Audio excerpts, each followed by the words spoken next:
저와 같이 영화 이야기 나눠주실 특급 게스트를 모시겠습니다. 이세영 배우님 앞으로 나와주세요.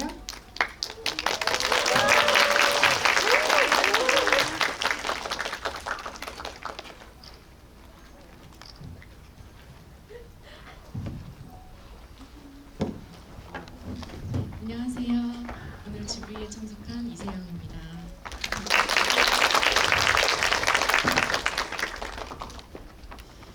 저희가 세영 배우님 출연작으로 이야기를 나누고 지금 출연하지 않으신 영화로 이야기를 나누는 건 처음이었죠?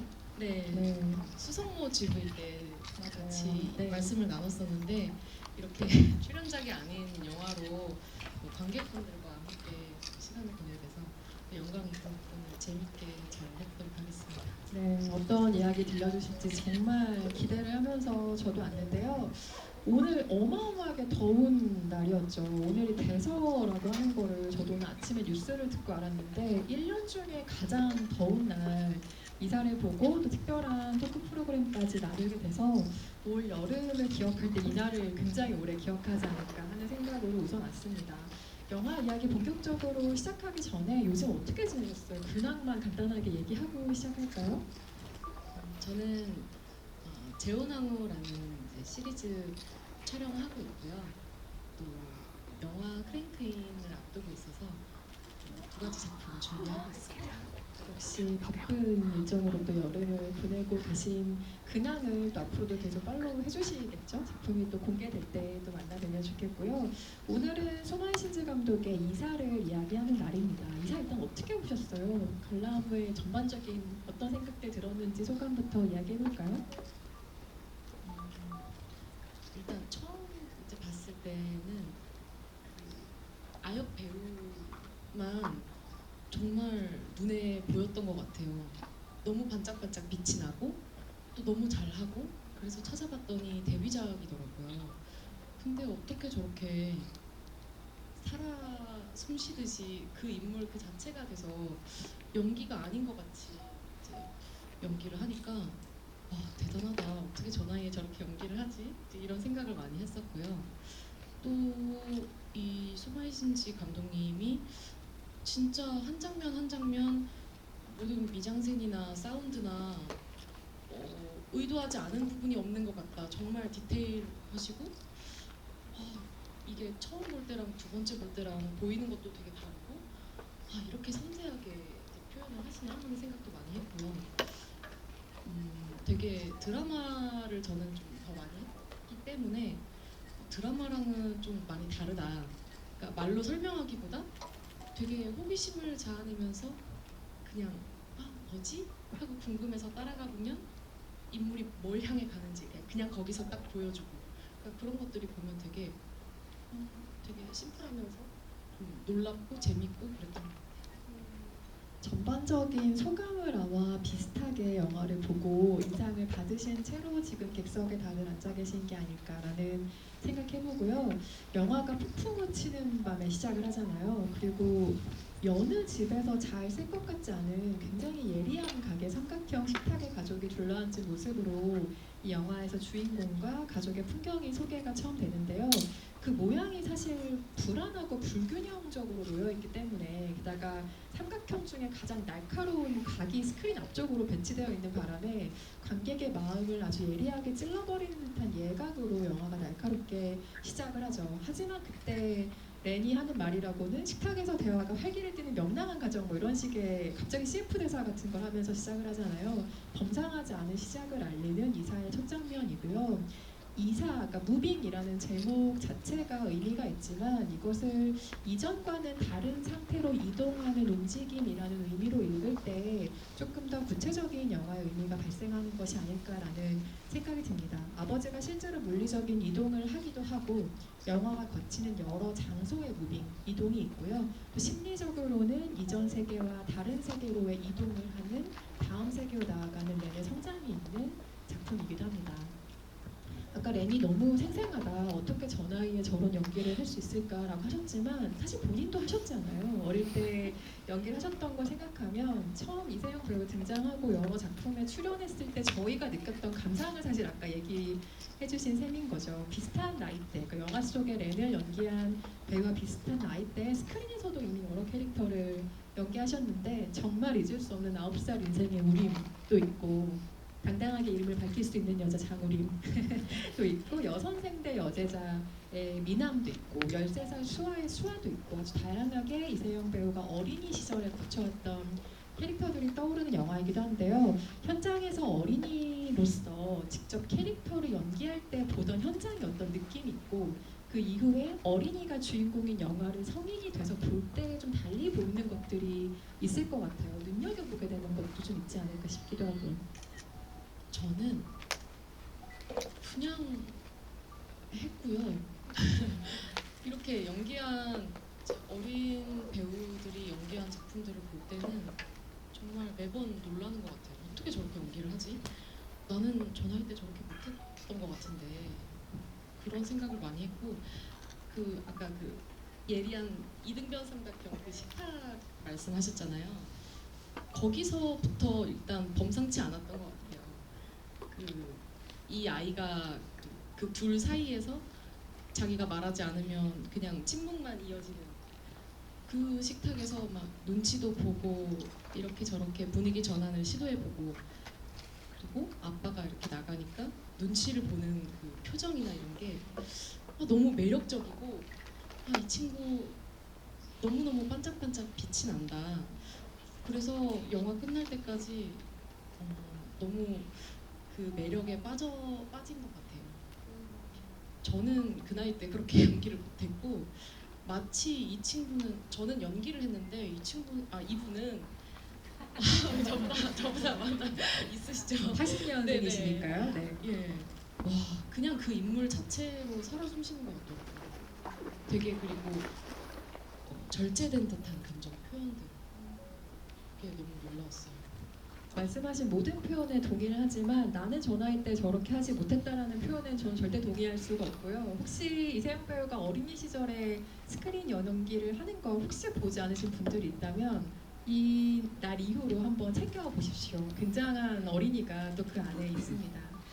소마이 신지 감독의 영화를 이 영화로 처음 보신 분들도 오늘 많이 아마 계시겠죠. 소마이 신지가 이제야 우리나라에 조금씩 소개되기 시작한 조금 늦게 당도한 일본의 편지 같은 감독인데요. 곧 8월에 여름정원이라는 작품도 개봉을 하는데 작년에 태풍클럽이 소개가 됐고 지금 이사가 두 번째, 그 여름정원까지 3개의 소마이 신지 영화가 1년 사이에 소개가 되는 셈입니다.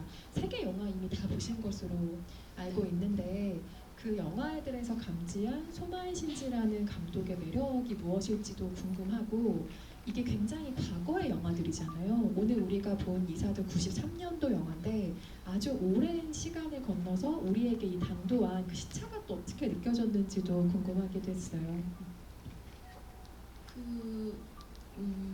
어떤 영화를 보면서 여러 가지 생각을 했지만 아이들의 굉장히 관심과 사랑이 크다라는 생각을 했고 또 어른들이 방치하고 있다는 생각도 좀 들었어요.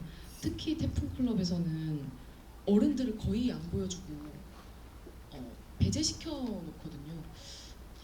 그래서 시차를 말씀하셨지만 사실 그때 어떤 사회적 어떤 문제들이 지금도 계속 반복되는 게 아닌가 하는 생각. 그래서 지금 봐도 전혀 어떤 괴리감이 어떤 그런 거리감이 느껴지지 않는 작품들이었고 또 색감이 너무 청량하고 예쁘다. 그 세 작품 모두 여름 배경이었고 또 어떤 인물들의 감정이 어떤 날씨나 숲 흔들리는 숲 이렇게 표현되는 걸 보면서 되게 아무튼 감동도 많이 받고 되게 좀 놀라웠던 것 같아요. 개성 있고 창의적이고 딱 한 가지 답으로 내리는 게 아니라 어떤 생각의 여지를 되게 열어주는 그런 연출이었던 것 같아서 되게 어렵다 하면서 봤습니다. 어렵지만 매력이 있고 조금 더 탐구해보고 싶은 세계이기도 하고 말씀하신 것처럼 역시 성장은 여름인가? 이런 생각이 들 만큼 여름의 계절감을 담아내는 감독이기도 한데요. 소마이 신지가 어떤 영화를 만든 세계를 갖고 있는 감독인지 잠시 얘기를 들려드리고 이야기를 이어가려고 합니다. 오늘 보신 이사라는 작품은 원작이 따로 있습니다. 히코 다나카라는 사람이 쓴 소설인 오미코시, 이게 일본어로 이사라는 제목인데요. 한국 제목으로는 2개의 집으로 출간이 된 원작 작품이 있고요.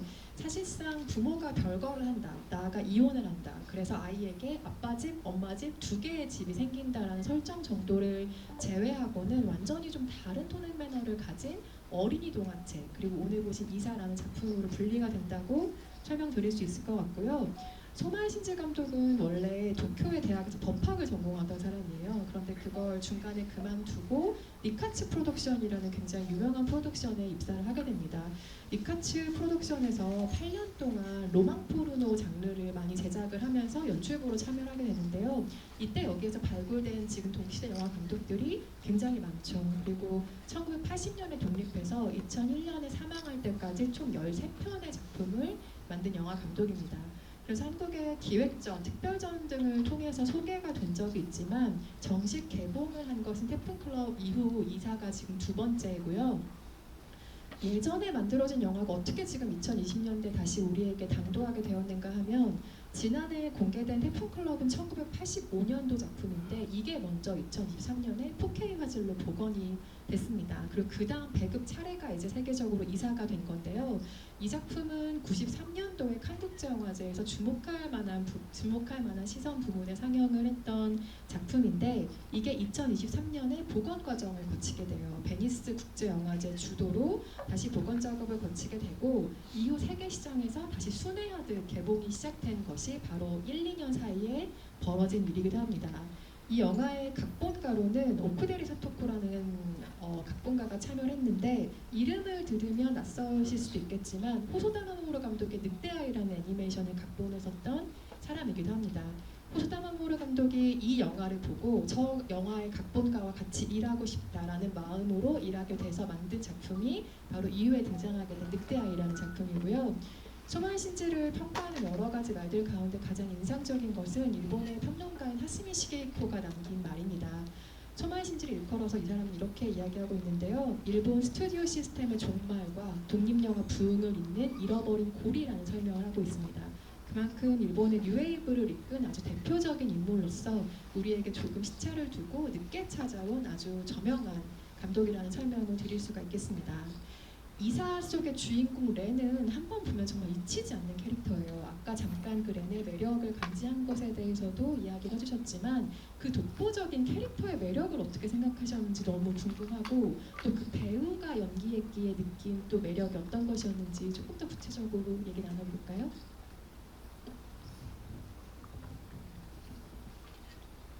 일단 렌은 저는 렌이랑 배우가 분리돼서 보이지가 않는 것 같아요. 원래 조금 장난기가 있는 것 같아요. 예를 들면 그 남자 후배 남편 아버지의 직장 후배랑 집에서 얘기하면서 장난칠 때 렌이 보고 있잖아요. 그때 거기서 조금 뭔가 열이 받죠. 그래서 그 다음 장면에서 이렇게 물을 이렇게 맞는데 뭔가 어른들 살짝 그 목욕하는 장면들이 좀 클리셰잖아요. 근데 아이가 이렇게 하니까 너무 귀여우면서 예쁘고 또 위트 있고 이제 그런 장난기 있는 모습이나 이런 것들이 많이 보여지는데 이 캐릭터 자체가 조금 개구진 면도 있겠지만 이 배우도 되게 개구지고 장난기가 많지 않을까 하는 생각을 많이 했어요. 엄마 이렇게 복싱으로 때리고서 도망갈 때도 보면은 문어크로 도망가는데 저게 애드립일까? 아니면 실제 대본에 나와 있었던 장면일까? 그것도 좀 궁금했고 이 사람 자체가 너무 사랑스럽고 장난기 있는 사람이어서 조금 캐릭터에 묻어나는 게 아닐까 하는 생각을 했고요. 저는 렌의 재미있는 지점 중에 하나가 알만한 건 아는 나이라는 점인 것 같아요. 그러니까 이보다 더 어려도 사실 이 느낌이 안 나올 것 같고 이보다 조금 성장한 시기에 같은 일을 겪어도 아마 이 느낌이 안 나올 것 같다.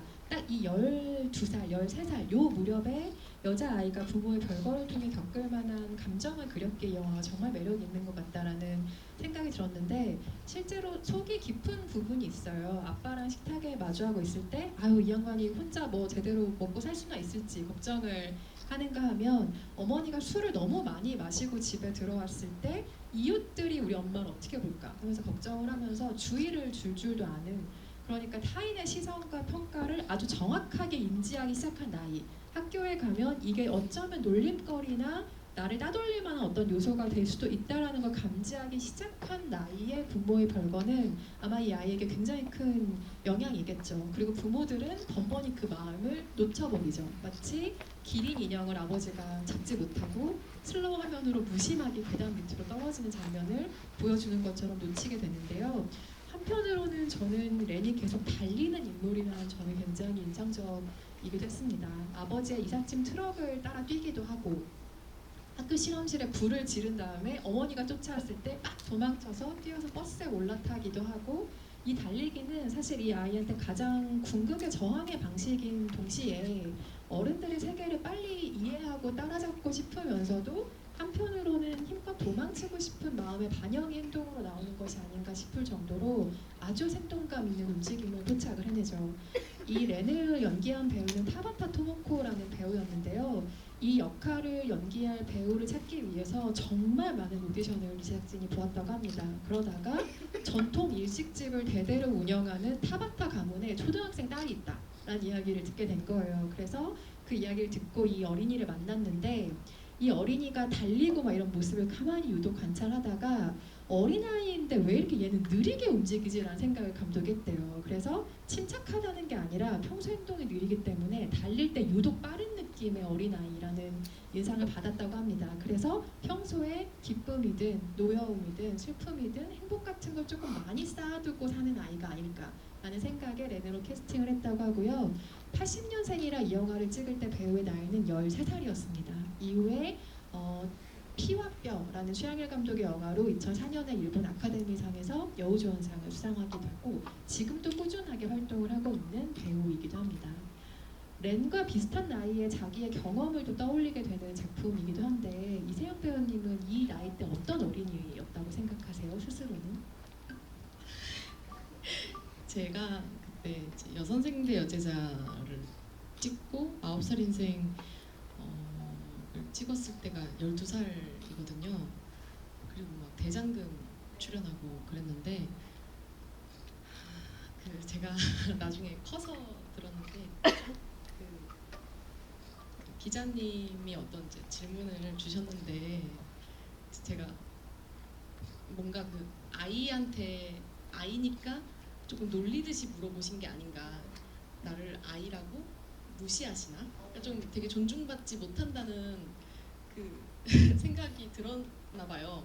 조금 제가 저 몇 년째 이 일을 하는 저는 그런 아이였기 때문에 제가 너무 부끄럽더라고요. 그래서 조금 아무래도 어른들 사이에서 이제 일을 많이 하다 보니까 저는 이제 렌이랑은 반대로 조금 감정이나 어떤 그런 속도들이 조금 빨랐던 것 같아요. 눈치채거나 하는 것들이. 그러나 어린이로서 느꼈던 불안은 뭐 비슷비슷하게 모두가 있을 거라고 생각을 하고요.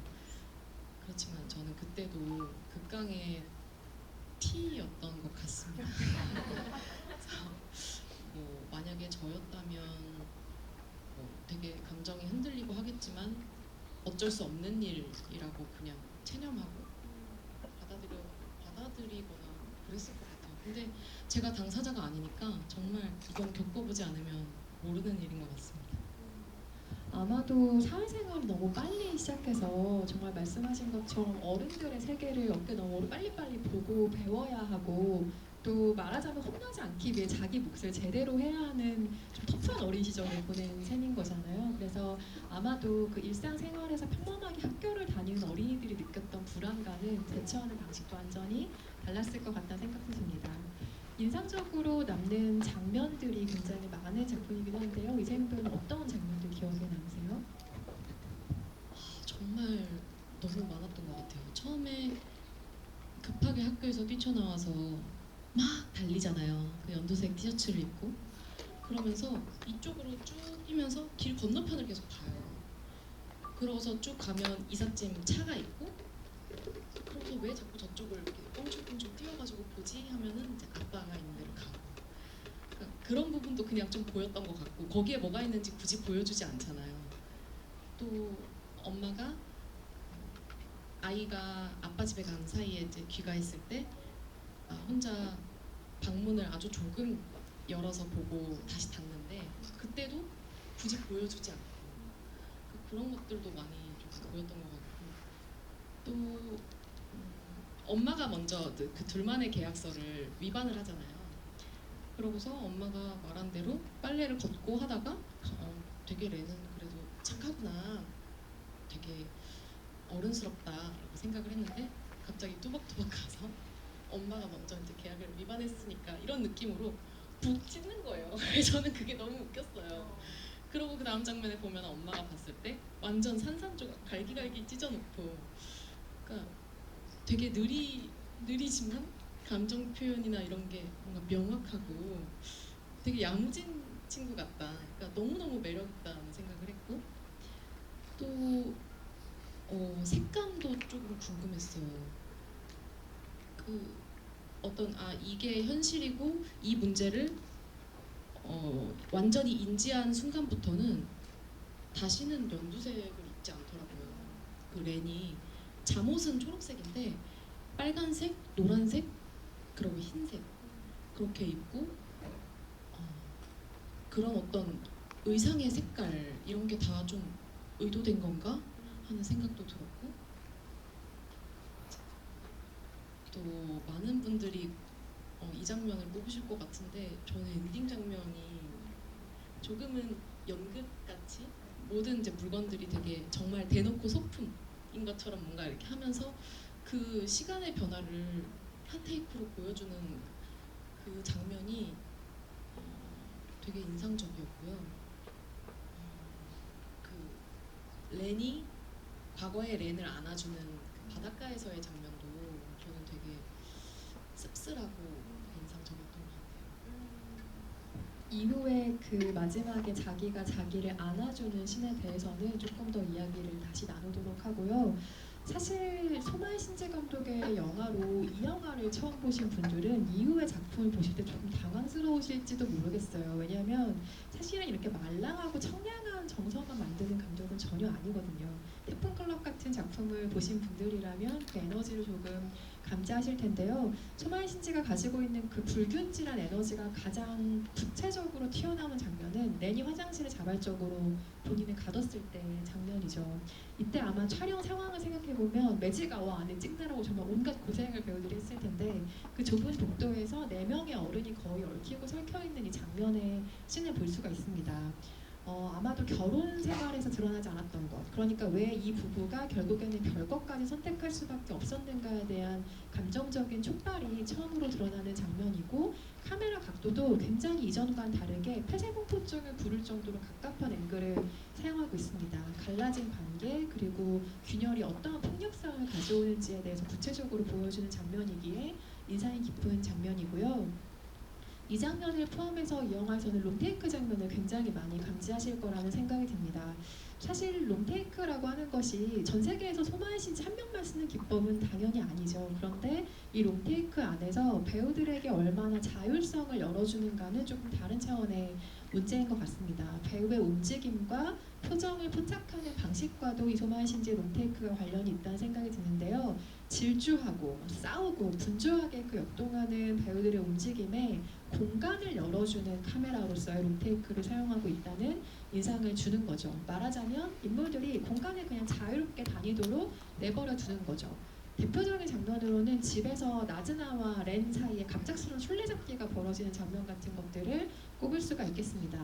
그래서 이 소마의 신지 감독이 쓰는 롱테이크는 인물의 어떤 표정의 미묘한 변화를 잡아낸다기보다 행동의 변화에서 더 많은 것들을 포착할 수 있는 여지를 열어주는데요. 이를테면 걷다가 갑자기 뛴다, 웅크리고 앉아있다가 움직인다, 술 취한 나즈나가 갑자기 바닥을 기어서 시어머니의 사당 앞에 가서 신세 한탄을 한다.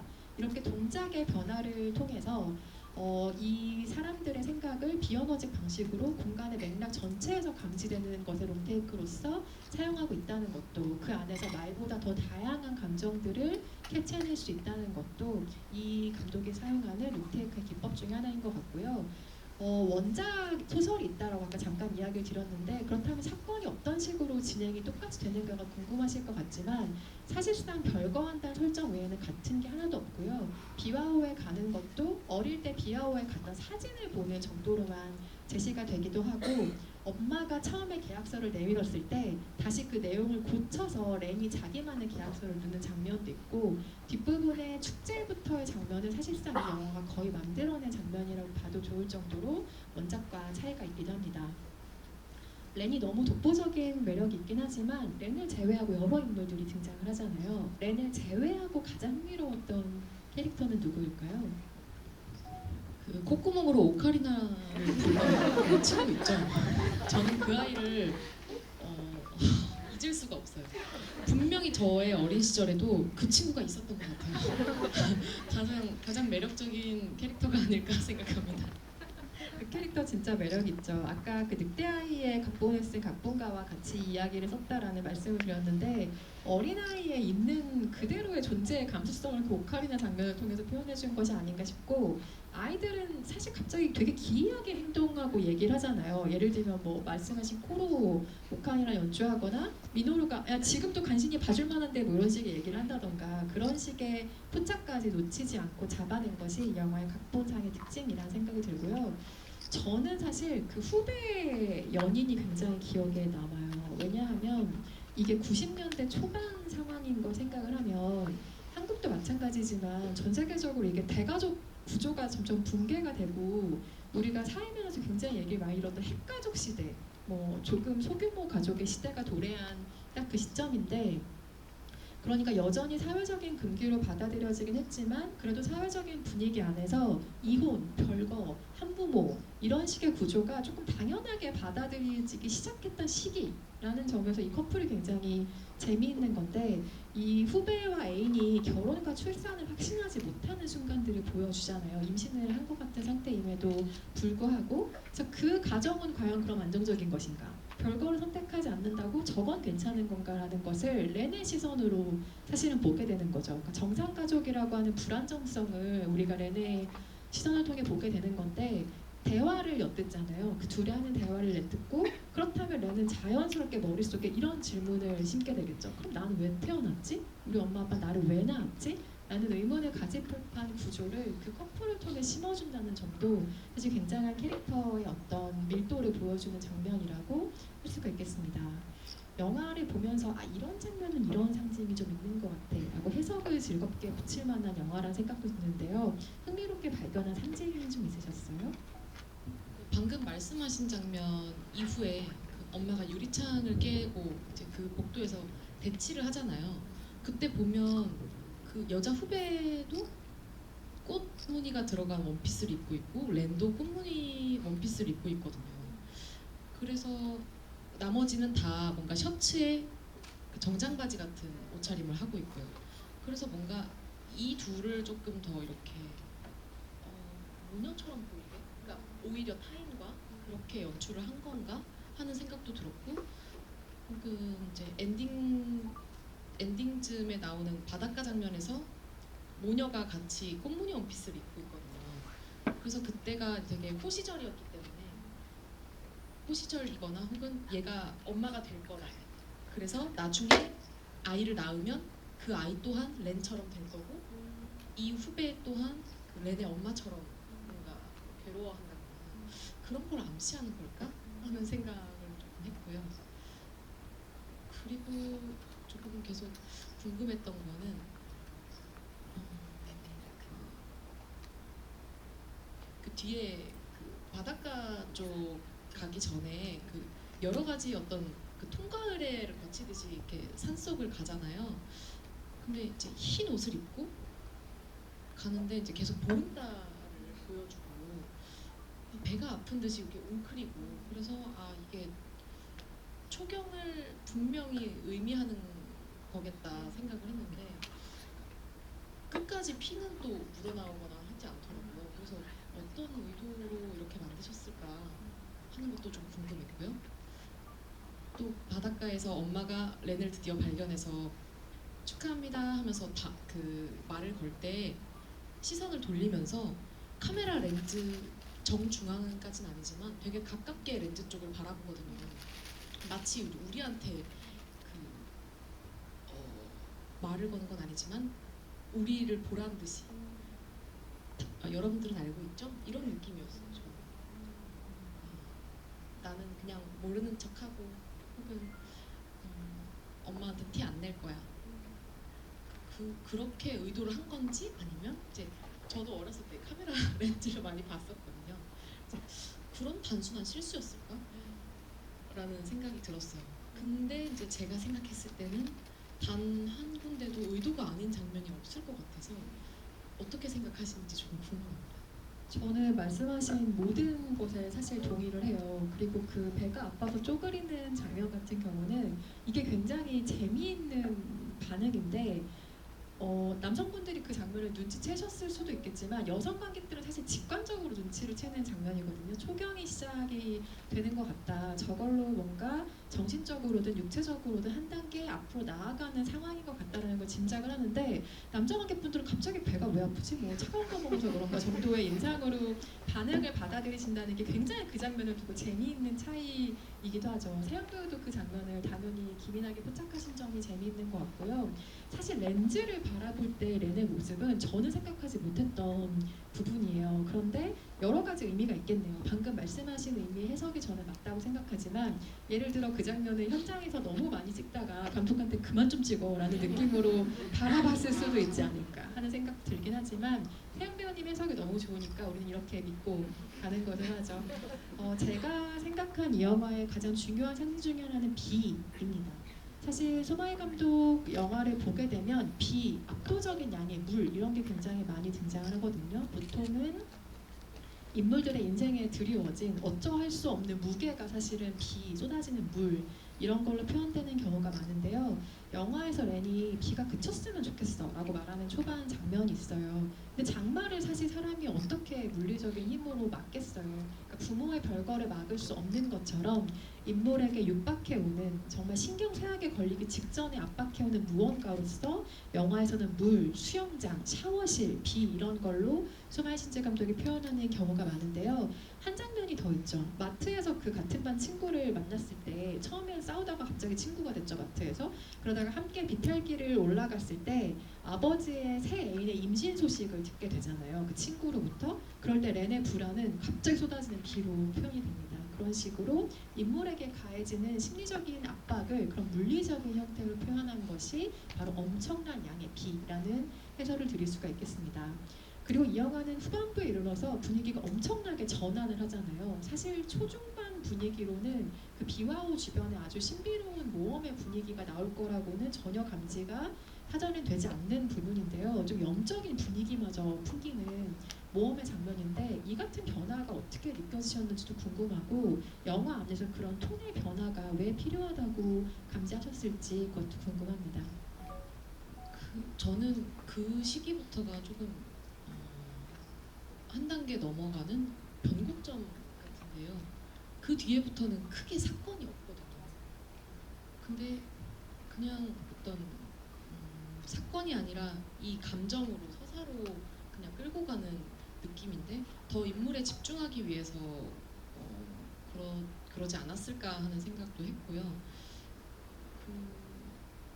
세 단계 조금 변화가 있었던 것 같아요.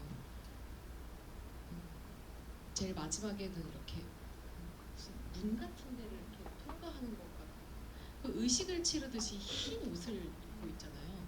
처음부터 흰 옷을 입고 갔는데 물에 맞아서 받은 옷도 또 하얀 옷이고 그러고서 이제 그 산속을 헤매는 장면들이 처음에는 불길 때문에 되게 붉게 보이다가 어느 순간부터는 되게 푸르게 그 달빛을 받아서 푸른 조명으로 이렇게 보이고 이제 세 번째는 그 문을 통과하면서부터 이제 물과 불과 바다 그렇게 다 보이는 이제 그 해안가로 이제 이동을 했던 것 같아요. 근데 그 말씀하신 것처럼 그 여름이 여름을 지나야 어떤 성장을 할 수 있듯이 꼭 거쳐가야만 하는 부분이기 때문에 되게 조금 강조하려고 하셨다는 생각도 들었고 또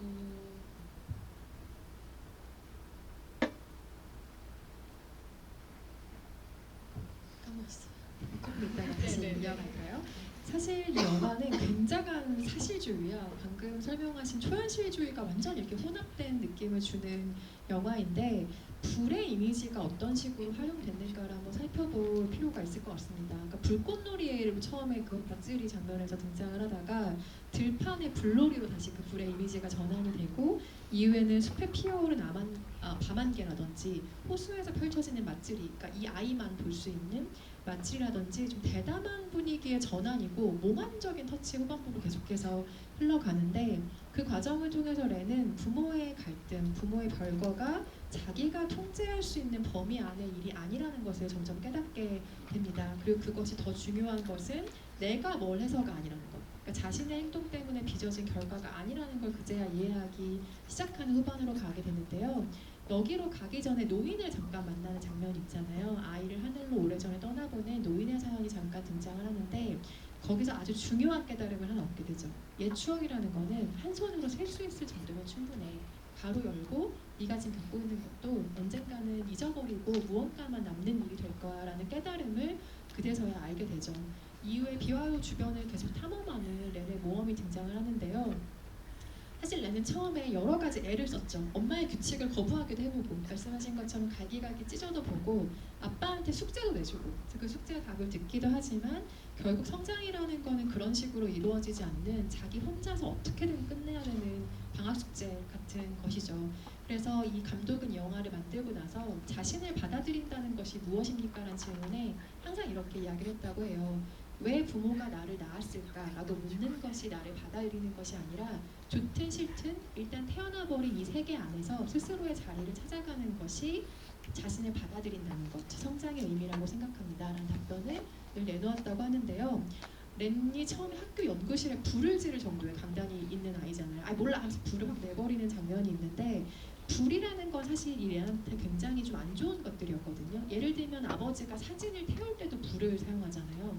그렇게 생각하면 불이라는 거는 기억을 계속 뺏어가는 어떤 것이죠. 없애버리는 것, 뺏어가는 것. 그런데 마츠리에서, 그러니까 축제에서의 불을 생각해보면 사람들이 불을 피우는 이유는 그 해의 수확을 축하하기 위해서잖아요. 이 여름의 어떤 축제의 분위기를 달구기 위해서고 그걸 통과한 렌은 불이 좋지 않은 것이 아니라 정화의 힘을 가지고 있는 무언가라는 것도 깨달아 갑니다. 그래서 이 모든 과정을 통과했을 때는 기억이라는 것이 불을 통해 사라진다기보다 그냥 내 삶의 어딘가로 시간과 경험으로 간직되는 것이라는 과정을 그 불타는 마츠리 수레를 통해서 깨닫게 되는 것이겠죠. 그때 대사가 참 인상적이에요. 과거를 떠나보내면서 축하합니다라는 말을 하거든요. 그 정말 탁월한 대사라는 인상을 저는 받았는데 그 마음은 어떻게 유추해 보셨어요? 축하합니다 라는 말을 건네는 렌의 마음은? 저는 일단 조금 궁금했던 게 우리가 새해 인사하면 새해 복 많이 받으세요 이렇게 정해진 어떤 관용어 같은 표현들이 있듯이 그런 표현을 원래 하는 것인지 좀 궁금했고요. 일단은 축하한다는 말과 웃고 있는 표정과는 정반대로 저는 그 장면이 뭔가 진정한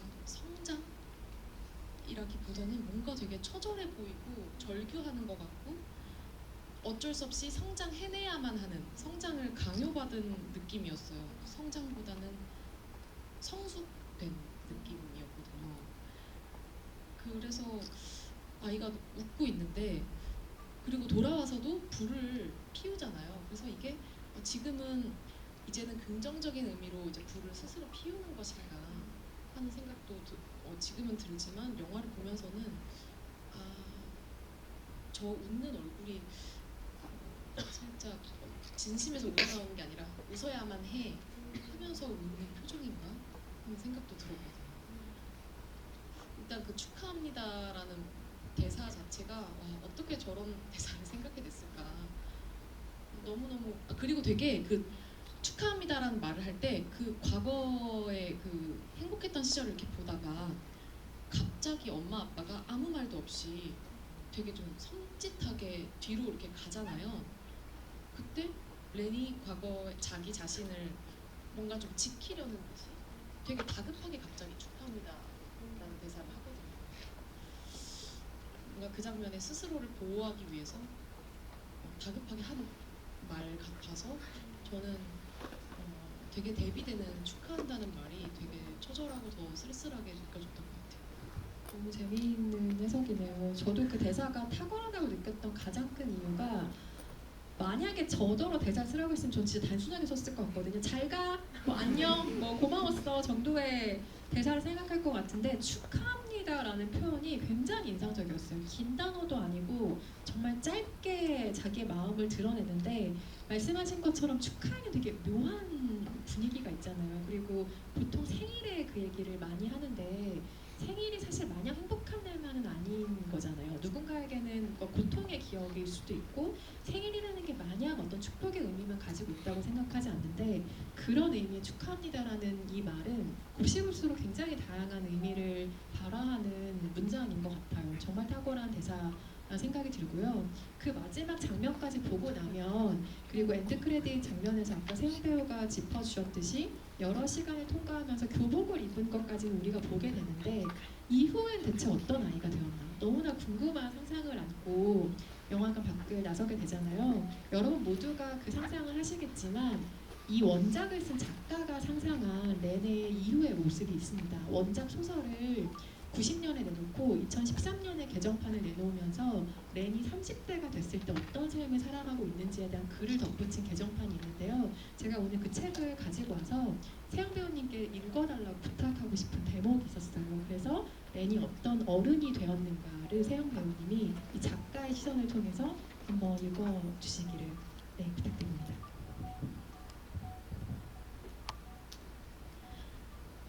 아파트라 하니 우리 부모님이 헤어졌을 때 신문 사이에 있던 아파트 광고지에 그려진 구조를 유심히 보고는 했던 생각이 나네요. 정말 다양한 구조가 있었어요.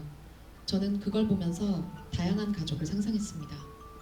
사이 좋은 부모와 아이 한 명, 사이 좋은 부모와 언니 동생, 사이 나쁜 부모가 등을 돌리고 자는 침실과 부모가 싸우는 소리가 들리지 않도록 자기 방에 틀어박혀 있는 아이, 엄마와 딸만 있는 집, 아빠와 딸만 있는 집 등등. 아침은 식탁에서 어떤 식사를 할까? 욕실은 아이가 부모에게 항의하며 버틸 만큼 충분히 넓은가? 온 가족이 거실에서 텔레비전을 볼 때 소파에는 어떤 순서로 앉을까? 마음에 드는 구조는 가위로 오려 모아서 마치 어렸을 적 했던 소꿉장난처럼 다양한 구조의 집에 가족을 살게 했습니다. 이런 구절로 작가가 마무리를 하고 있는데요. 이 짤막한 글의 제목에는 2013년 이친 시절에 관한 이야기라는 제목이 붙어 있어요. 30대 렌은 작가의 상상 안에서는 건축가가 되어 있습니다. 그래서 여러 집의 구조, 가정의 구조를 조금 더 생각하는 어른으로 자라났고 책의 마지막에는 자기의 잠든 딸을 바라보는 그 렌의 모습으로 마무리가 돼요. 작가가 상상한 30대는 이렇지만 또 여러분의 기억 안에서는 이 렌이 어떤 모습으로 성장해 갈지도 궁금해지는 영화인 것 같습니다.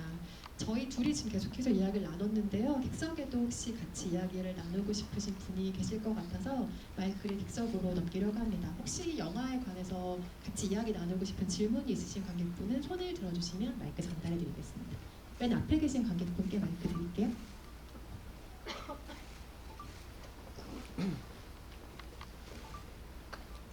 안녕하세요. 저는 지금 초등교사를 꿈꾸고 있어서 이번에 이 영화를 보면서 아이들의 감정이나 표현, 그리고 상처에 좀 관심 있게 보았던 것 같아요. 이번 영화에서 렌의 격렬한 반응들을 보면은 요즘 우리가 말하는 금쪽이 같은 아이들이 떠오르기도 했던 것 같습니다. 특히 이혼과 죽음이라는 어린아이가 감당하기 어려운 이별들이 겹치면서 렌이 모든 것을 거부하고 도망치는 모습은 단순한 반항이 아니라 설명되지 않은 어린이들의 논리에 대한 적절한 이렇게 대항하는 저항처럼 느껴지기도 했어요. 기자님이랑 배우님은 이 영화 속 렌의 반항과 감정 폭발이 단순한 성장통 이상의 의미를 담고 있었다고 보셨는지도 궁금하고요. 또 요즘 사회에서 금쪽이라고처럼 이렇게 불리는 아이들의 모습과 이 작품이 어떤 연결점을 줄 수 있을지도 어떻게 느끼셨는지도 또 궁금해서 질문을 드립니다.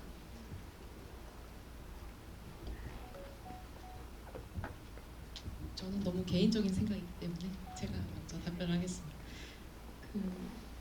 저는 영화를 보면서 너무 자연스럽다고 생각을 했던 것 같아요. 이 아이의 행동,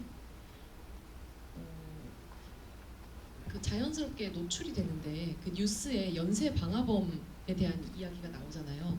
근데 보면은 되게 알고 보면 아무것도 아닌 별거 아닌 이유로 그냥 불을 지르고, 그래서 렌도 이게 되게 이상한 행동이 아니라 그냥 그렇게 불을 낼 수도 있구나 하는 생각으로 조금 받아들였고, 또 저는 금쪽이 같다고 생각이 안 들었어요. 그리고 아이들은 무조건 부모의 탓이다, 부모 잘못이다, 그런 생각을 했어요. 아이 앞에서 아이가 그렇게 눈치 보게 하는 것도 학대이고, 저는 너무 렌이 안타까웠습니다. 그 렌처럼 안아주고 싶었어요. 그래서 렌이 하는 모든 행동들에는 어떤 이 아이가 느낀 이제 감정과 이유들이 다 있을 텐데 어쩔 수 없이 이 아이는 애어른이 되어 가겠구나, 그런 생각이 들었습니다.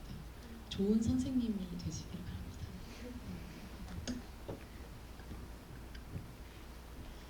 만약에 교사가 되신 이후에 콧구멍으로 오카리나를 부는 학생이 교실에 있다면 어떻게 대처하실지 너무 일단 궁금하고, 저도 마찬가지로 금쪽이라는 생각을 전혀 안 했던 게, 렌은 저는 부모 마음을 최선으로 헤아려 보려고 굉장히 노력하는 아이라고 생각했어요. 예를 들어 원작에는 이 얘기가 조금 더 자세하게 나오는데, 계약서를 내민 건 엄마의 굉장히 일방적인 처사잖아요. 지금 렌의 마음이 어떤지, 뭐 엄마와 잘 살고 싶은 마음이 드는지 아닌지를 묻기도 전에 너랑 나랑은 잘 살아야 되니까 이 계약서를 지켜줬으면 좋겠어 라고 마치 무슨 법적 대리인 같은 어떤 행동을 취하는데, 거기서 엄마가 내민 계약서가 일을 위한 계약서라는 것으로 원작에 등장을 하거든요. 그때 아까 제가 렌이 다시 계약서를 고쳐서 내미는 설정이 원작에 있다라는 말씀을 드렸는데, 그때 렌이 어떻게 고치냐면 일을 위한 계약서가 아니라 3-1을 위한 계약서라는 이름을 다시 달아요. 그러니까 우리는 3명인데 지금 한 명이 빠져 있다라는 거죠. 그러면서 부제가 얘 우리 서로 사랑하잖아 라는 계약서를 내밀거든요. 그만큼 가족이 지금 어떤 태도를 취해야 되는지 사실 구체적으로 더 많이 고민하는 건 렌이라는 생각이 들고, 성장통 이상의 행동이긴 하죠. 왜냐하면 성장이라고 하는 게 저는 지나와서 잊을 뿐이지 진짜 죽을 만큼 용 쓰는 일이라고 생각하거든요. 내가 이해할 수 없는 세계를 받아들이는 일이기도 하고, 나는 참았는데 엄마 아빠는 왜 이걸 참지 못하는 건지에 대한 스스로 답도 찾아야 되고, 변화하는 몸도 자기가 본능적으로 적응을 해야 되고, 거쳐야 될 게 너무 많은 시기예요. 그런데 이미 지나왔기 때문에 우리가 노인의 말처럼 기억할 수 있는 몇 가지만 가지고 있기 때문에 그냥 그 용수던 시절을 기억을 세세하게 못하는 것뿐이죠. 성장이라고 하는 건 어떤 순간에는 그렇게 죽을 만큼 애를 써야, 정말 렌이 여기서 한번 죽었다 깨어난 것 같은 환영으로 보이기도 하는데, 그런 정도의 애를 써야 넘을 수 있는 게 또 한 단계 나아가는 시간의 어떤 역설이기도 하다는 생각이 영화를 보면서 들었습니다. 저도 좋은 선생님이 되시길 바랍니다. 다음 또 이야기 나눠볼까요? 혹시 또 질문 있으신 관객분? 저쪽 가운데 줄 쪽에 계신 관객분께 마이크 드릴까요? 손 잠깐 다시 들어주시겠어요? 네.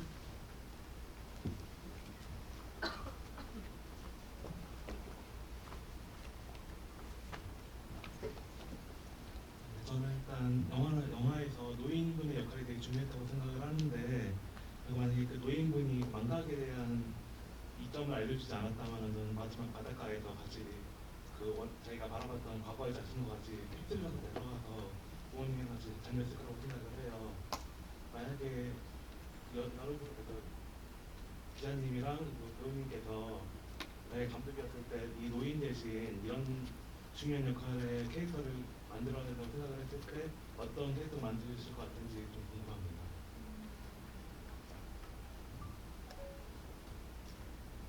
생각하실 시간을 잠깐 드릴까요? 먼저 하시겠어요? 좀 더 그럴듯한 답변을. 네. 저는 연출자가 될 수는 없을 것 같습니다. 노인을 대체할 분은 생각이 안 나고 이렇게 뭔가 렌에게 도움을 주는 인물로 저는 그 학교 친구 그 되게 통통한 남자 친구 있잖아요. 그 친구가 어떤 이렇게 해봐 하면서 어떤 방식을 어떤 한 방법을 좀 제안해 준 것처럼 어떤 친구도 우리 엄마가 그러는데 이렇게 뭐 어른들은 그렇대 이러면서 또 렌하고 소통을 할 수도 있지 않았을까 하는 생각이 좀 듭니다. 저는 이미 시간을 아주 오래 겪은 노인이라는 점도 좋았는데 그 사람이 자식을 잃은 사람이라는 설정이 훨씬 중요하다고 생각했어요. 그러니까 이미 곁에 나이 든 딸도 있지만 언젠가 어느 시점에 자식을 잃었고 그래서 렌의 입장에서는 나이 든 아빠와 딸이 어떤 모습으로 있을 수 있는가를 보여주게 된 하나의 모델링처럼 느껴졌을 것 같기도 하고 또 하나는 아이가 하나 없는 가정이라고 하는 건 렌의 입장에서는 자기가 알던 정상가족의 형태는 아닌 거잖아요. 아빠가 있고 엄마가 있고 아이가 있어야 되는데 이 집에는 할머니도 없고 아이 하나도 이미 없다고 할아버지가 이야기를 해주잖아요.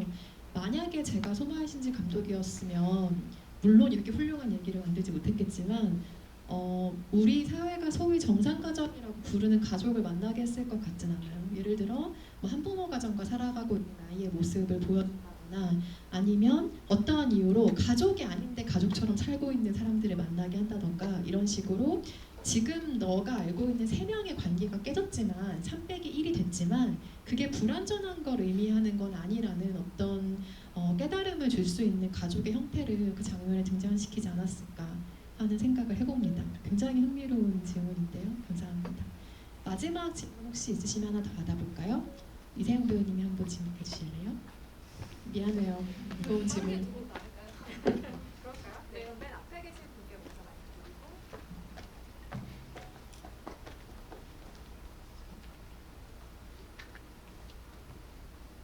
안녕하세요. 저는 그 극의 후반부에 어두운 숲속에서 렌이 그 쭈그리고 앉아서 갑자기 소리를 지르는 장면이 있었는데 갑자기 왜 그런 행동을 했는지가 정말 궁금했고요. 그 불이 정화의 이미지라고 하셨는데 저는 그 부분을 볼 때 그 배경 음악이 약간 장엄하고 약간 현악기가 되게 깊은 배경음에 깔려서 이 장면 되게 뭐라 해야 되지? 정화의 느낌보다는 좀 어두운 느낌을 주고 있다고 생각이 들었는데 그렇게 정화의 느낌, 정화의 의미라고 말씀을 해주셔서 뭔가 그렇게도 이해를 할 수 있구나라고 생각이 들었습니다. 감사합니다.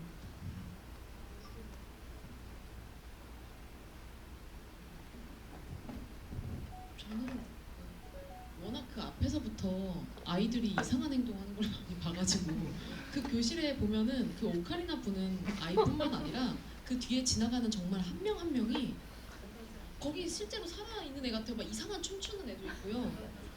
야, 연기를 정말 잘한다고 생각했거든요. 어떻게 저렇게 연기를 할까. 그래서 그냥 뭔가 자기도 뭐라 표현할 수 없는 감정을 그냥 분출한 거라고 생각을 했어요. 그 어떤 정화의 의식으로 향해 가면서 한 단계 관문을 넘어 이제 그 새벽의 불빛을 받으며 이제 산속을 갈 때 조금 뭔가 감정 표출을 하는 게 아닌가라는 생각을 했고요. 이거는 자세한 답변을 이제 기자님께 부탁드리고 또 그 흰색 옷이 뭔가 의식을 치르는 것 같기도 하지만 정화의 의미가 있잖아요. 그래서 불이랑 어떤 그 여기서는 어떤 의도로 그런 음악과 연출을 하신 건지 저도 궁금합니다. 글쎄요. 일단 그 음악에 대해서부터 얘기를 하면은 사이구사 시게아키라고 일본 영화음악을 굉장히 많이 담당했던 음악 감독의 음악인데 말씀하신 것처럼 아빠랑 오토바이 타는 장면부터 음악의 톤이 조금 바뀌잖아요. 그 전에는 굉장히 발랄한 오카리나 베이스의 음악들이 들리다가 갑자기 굉장히 장엄한 분위기의 음악으로 바뀌는데 말씀하신 것처럼 저도 어떤 포인트는 이게 좀 장송곡처럼 진원곡처럼 들리는 어떤 느낌마저 있기도 했어요. 그래서 말씀하신 것처럼 후반부에 렌이 하얀 옷을 입고 그 숲속을 헤매는 장면은 어떤 의미에서는 한번 죽었다 깨어나는 것처럼 보이기도 해요. 완전히 다른 존재로 다시 나아가야만 가능한 어떤 성장을 겪는 과정으로 보이기도 하는데 그런 의미에서 그 음악이 굉장히 잘 붙었다는 생각이 들고 이것은 어떤 그 영화 기자라기보다 그냥 관객 1로서의 입장인데 인간적으로 소리 지를 장면 하나 줘야 된다고 생각합니다. 그러니까 너무 답답한 상황이 많고 어린아이가 감내해야 될 상황이 너무 많잖아요. 저는 그 장면도 안 줬으면 소마이신즈 감독이 좀 너무하다고 생각해요. 그렇게라도 소리를 지를 수 있는 아이로 남을 수 있어서 오히려 다행이라는 생각을 했던 장면입니다. 시시한 답변이네요. 죄송합니다. 보면은 아이가 울어도 소리 내서 우는 장면이 하나도 없어요. 누워서 울 때도 눈물이 흐르지도 않고 그냥 이렇게 딱 맺혀 있고 화장실에서도 그 엄마가 유리창 깬 이후에 이제 화장실에서 혼자 울잖아요. 그러니까 그때도 소리 하나 내지 않고 있거든요. 그 소리 지르는 것도 막 되게 과격하게 막 왜 이런 식으로 소리 지르는 게 아니라 뭔가 야호 하듯이 그냥 소리를 지르거든요. 그러니까 이게 뭔가 아이답지 않다는 생각을 했어요. 아까 어디서 손들었어요? 이쪽 끝에 계신 어디 맞잖아요. 감사합니다. 영화 너무 잘 봤습니다. 제가 궁금한 거는 이제 렌이 극 중에서 13살 초등학생인 나이잖아요. 근데 만약 렌이 중학생이나 고등학생 그 나이도 사실 미성숙한 나이기도 하고 되게 뭔가 사춘기도 조금 겪고 그럴 텐데 만약 렌의 나이대가 그렇게 중학생 또는 고등학생일 경우에 렌의 감정이나 뭔가 크게 특별한 특징 그런 게 어떻게 조금 바뀌었을지에 대한 질문입니다.